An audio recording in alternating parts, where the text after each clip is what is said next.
You, John Fitzgerald Kennedy, do solemnly swear. I, John Fitzgerald Kennedy, do solemnly swear. That you will faithfully execute the office of President of the United States. That I will faithfully execute the office of President of the United States. And will, to the best of your ability. And will, to the best of my ability. Preserve, protect, and defend the Constitution of the United States. Preserve, protect, and defend the Constitution of the United States. So help you God. So help me God.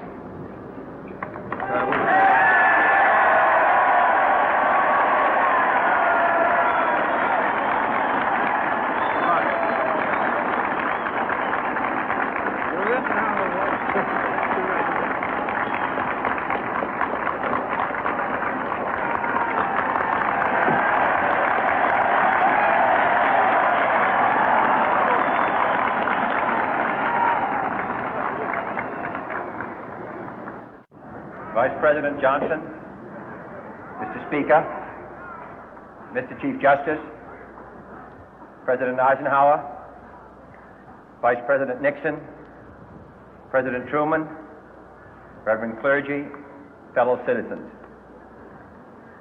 We observe today not a victory of party, but a celebration of freedom, symbolizing an end as well as a beginning, signifying renewal as well as change.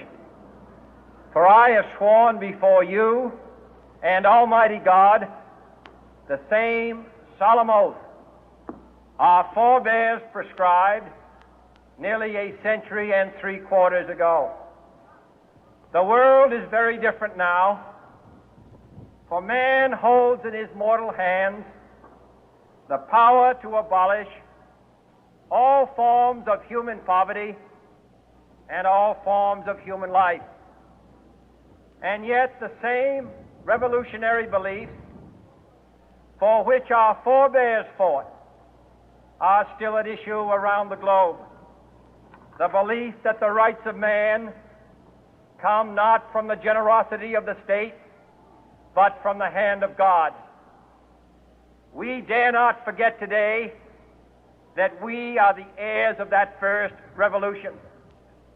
Let the word go forth from this time and place to friend and foe alike that the torch has been passed to a new generation of Americans born in this century, tempered by war, disciplined by a hard and bitter peace, proud of our ancient heritage, and unwilling to witness or permit the slow undoing of those human rights to which this nation has always been committed and to which we are committed today at home and around the world.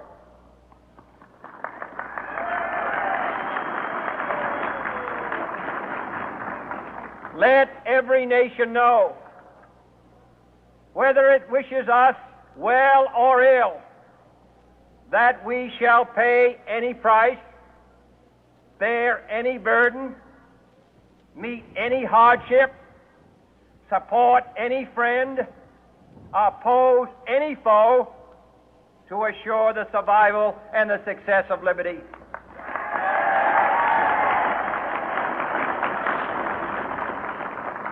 This much we pledge and more. To those old allies whose cultural and spiritual origins we share, we pledge the loyalty of faithful friends. United, there is little we cannot do in a host of cooperative ventures. Divided, there is little we can do, for we dare not meet a powerful challenge at odds and split asunder. To those new states whom we welcome to the ranks of the free, we pledge our word that one form of colonial control shall not have passed away merely to be replaced by a far more iron tyranny. We shall not always expect to find them supporting our view, but we shall always hope to find them strongly supporting their own freedom, and to remember that in the past, those who foolishly sought power by riding the back of the tiger ended up inside.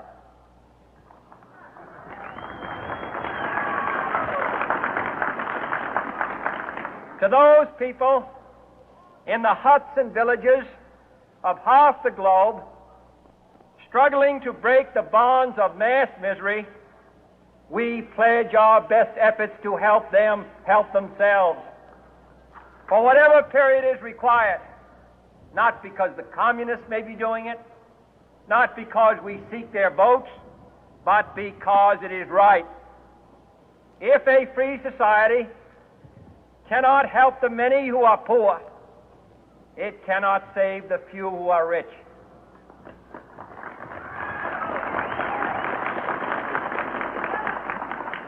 To our sister republics south of our border, we offer a special pledge to convert our good words into good deeds, in a new alliance for progress, to assist free men and free governments in casting off the chains of poverty. But this peaceful revolution of hope cannot become the prey of hostile powers. Let all our neighbors know that we shall join with them to oppose aggression or subversion anywhere in the Americas. And let every other power know that this hemisphere intends to remain the master of its own house.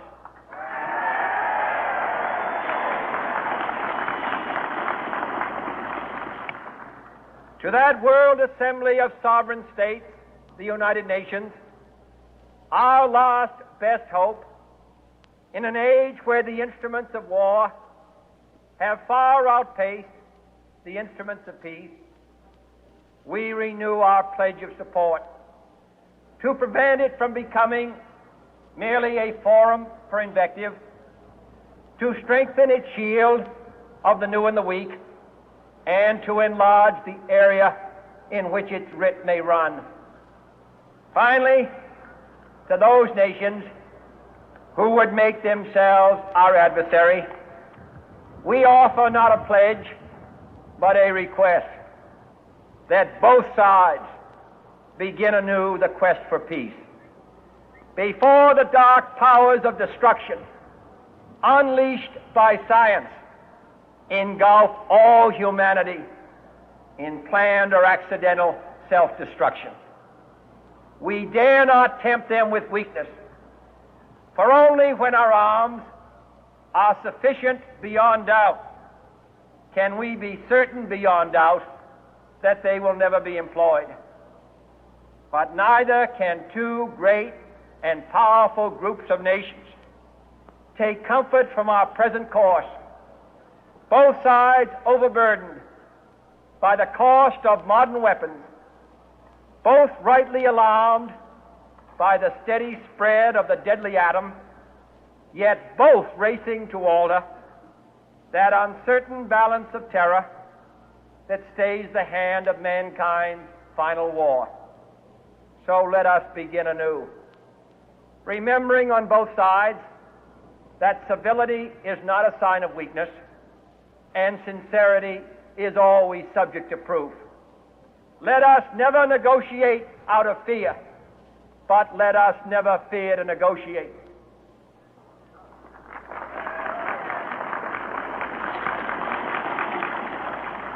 Let both sides explore what problems unite us, instead of belaboring those problems which divide us. Let both sides, for the first time, formulate serious and precise proposals for the inspection and control of arms, and bring the absolute power to destroy other nations under the absolute control of all nations.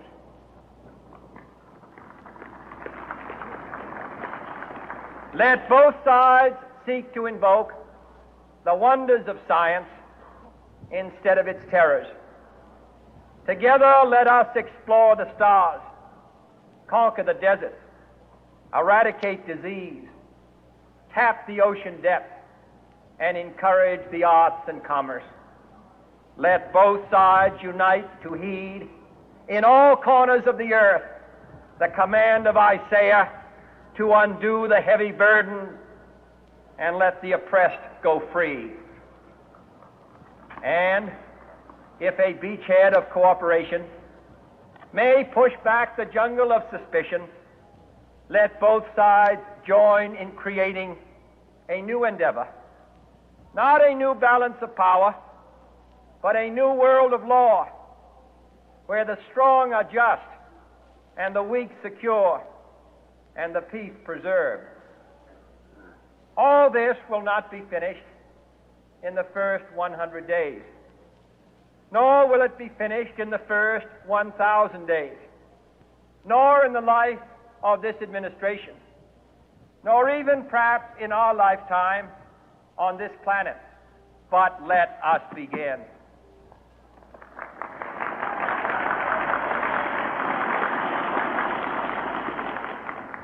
In your hands, my fellow citizens, more than mine, will rest the final success or failure of our course. Since this country was founded, each generation of Americans has been summoned to give testimony to its national loyalty. The graves of young Americans who answered the call to service surround the globe. Now the trumpet summons us again, not as a call to bear arms, though arms we need, not as a call to battle, though in battle we are, but a call to bear the burden of a long twilight struggle, year in and year out, rejoicing in hope, patient in tribulation, a struggle against the common enemies of man, tyranny, poverty, disease, and war itself. Can we forge against these enemies a grand and global alliance,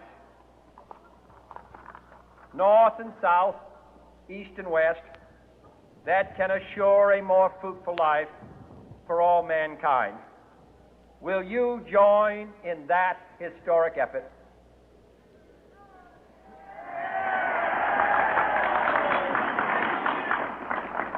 In the long history of the world, only a few generations have been granted the role of defending freedom in its hour of maximum danger. I do not shrink from this responsibility. I welcome it.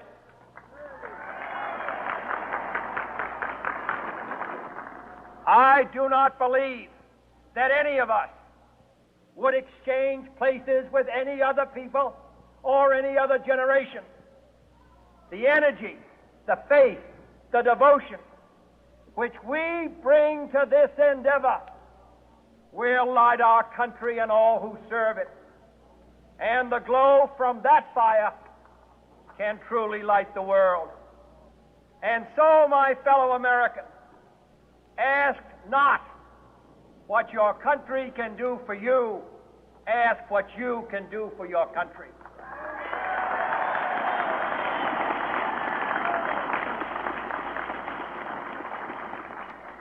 My fellow citizens of the world, ask not what America will do for you, but what together we can do for the freedom of man.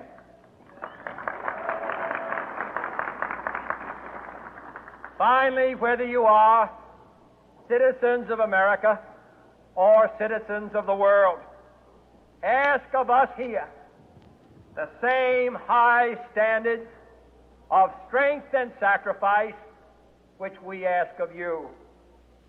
With a good conscience, our only sure reward, with history the final judge of our deeds, let us go forth to lead the land we love, asking His blessing and His help, but knowing that here on earth God's work must truly be our own.